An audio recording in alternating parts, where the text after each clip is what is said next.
হিরোরা support পাবে, হিরোইনরা support পাবে, কিছু কিছু মেয়ে খুব সাপোর্ট পায়। বাট আমার কথা হলো যে আমরা যারা চরিত্র অভিনেতা তাদের সাপোর্টটা কেন জানি কম হয়ে যায়।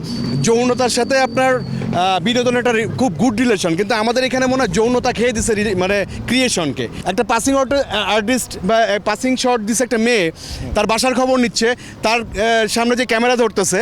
আমি এতগুলো সিনেমা করছি, কয়টা সিনেমার গল্প দিব হয়তো সারাদিন বা সারা সপ্তাহ লেগে যাবে। এই সাপোর্টটা আমার মনে হয় জরুরি। ছুঁয়ে দিলে মন দিয়ে যাত্রা শুরু করেন, এরই মধ্যে আপনি 40টার মতো চলচ্চিত্র মুক্তি পেয়েছে। হ্যাঁ, আপনি যদি বলেন যে আসলে ডিরেক্টর, প্রডিউসার, আর্টিস্ট, টেকনিশিয়ান, আদার টেকনিশিয়ান অথবা গণমাধ্যম, একজন নায়ক নায়িকা আসলে যেভাবে সাপোর্ট পায়, যেভাবে নিজেকে তুলে ধরতে পারে, আপনি আসলে 40টা ছবি করেও আসলে কতটুকু সুযোগ পেয়েছেন? না, এই খুব ভালো একটা প্রশ্ন করছেন। এই সাপোর্টটা আমাদের দরকার, বিশেষ করে হিরোরা সাপোর্ট পাবে, হিরোইনরা সাপোর্ট পাবে, কিছু কিছু মেয়ে খুব সাপোর্ট পায়। বাট আমার কথা হলো যে আমরা যারা চরিত্র অভিনেতা তাদের সাপোর্টটা কেন জানি কম হয়ে যায়।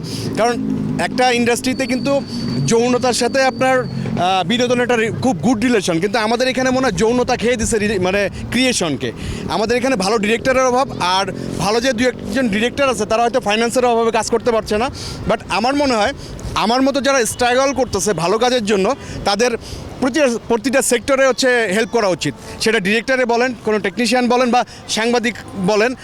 সাংবাদিকতার ক্ষেত্রে অনেক, আমি জানি না কথাটা বলা ঠিক হবে কিনা, অনেক রেসপেক্টেবল পার্সন আছে যারা হচ্ছে সাংবাদিকের কথা বলছি, যারা হয়তো একটা পাসিং আর্টিস্ট বা পাসিং শট দিছে একটা মেয়ে, তার বাসার খবর নিচ্ছে, তার সামনে যে ক্যামেরা ধরতেছে, ধরে বলতেছে মানে কাজের খবর, কাজ তো আসলে নাই।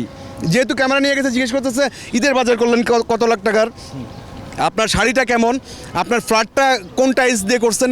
কারণ ওনার কাছে ওই কোশ্চেনই নাই যে হচ্ছে উনি কয়টা সিনেমা করছে। কিন্তু আমার কাছে আসলে আমি এতগুলো সিনেমা করছি, কয়টা সিনেমার গল্প দিব হয়তো সারাদিন বা সারা সপ্তাহ লেগে যাবে। এই সাপোর্টটা আমার মনে হয় জরুরি।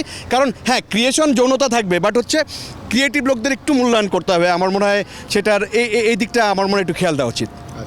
প্রচারের অভাবে নিজের অবস্থান তৈরি হচ্ছে না, এটা কি মনে হয়? একদম, প্রচার তো অবশ্যই জরুরি। আগে যারা আওলাদ সাহেব ছিল বা আরও সিনিয়র যারা ছিলেন, ওনারা তো একজন শিল্পীকে কীভাবে উঠায় আনতে হবে, প্রচারটা খুবই জরুরি। এবং আমি কিন্তু আগে মাস্ক পরে ঘুরতাম, কথা বলতাম না। এই ঈদটা আমি কথা বলা শুরু করছি যে না, একটু প্রচারটা জরুরি। কারণ এই প্রচারটা যদি না হয় না, আমি যে কাজ করতেছি সেটা মানুষ জানবে কেমনে। আর ওই যে আবার বলতে হয়, পাসিং শটের আর্টিস্টদের এত ফুটেজ দেখি, তখন নিজেকে খুব অসহায় মনে হয় যে আমি কি করলাম। অথচ সিনেমা করতেছি আমি, কাজ করি আমি, খবর হচ্ছে শাড়ির কালার কি, টাইলসের কালার কি। এগুলো থেকে একটু বের হয়ে আসলে, আমাদের একটু সাপোর্ট দিলে মনে আমরা অনেক আগায় যেতে পারতাম। এরপরে যদি বলি যে বাংলা চলচ্চিত্রের দর্শক প্রচুর উপচে পড়াবো সিনেমা হলগুলোতে, ওই দর্শকদের উদ্দেশ্যে যদি কিছু বলেন। দর্শকদের উদ্দেশ্যে বলতে চাই, দর্শকদের আসলে কোনো দোষ নাই। এই যে দেখতেছেন আপনারা, বরবাদ তো মেগা হিট, এবং অনেকে বলতে চাচ্ছে যে বরবাদ তামিল বা তেলুগু ভাষায় রিলিজ হলে কয়েকশো কোটি টাকা বিজনেস করতো।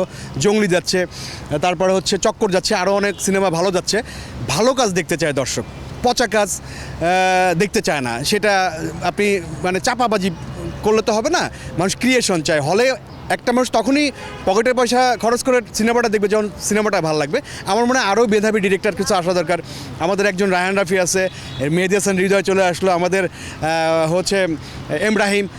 আমরা চাচ্ছি শিহাব শাহিন একদম ভালো ডিরেক্টর, কাজল আরিফিন, মানে অমি ভাই আসুক, বা হচ্ছে সঞ্জয় সমদ্দার আসুক, আরও ভালো ভালো কিছু ডিরেক্টর চলে আসুক না। ভালো ডিরেক্টররা বছরে বেশি না, অনলি 5টা সিনেমা দিকে আমাদের ইন্ডাস্ট্রির মোড় ঘুরে যাবে ইনশাআল্লাহ।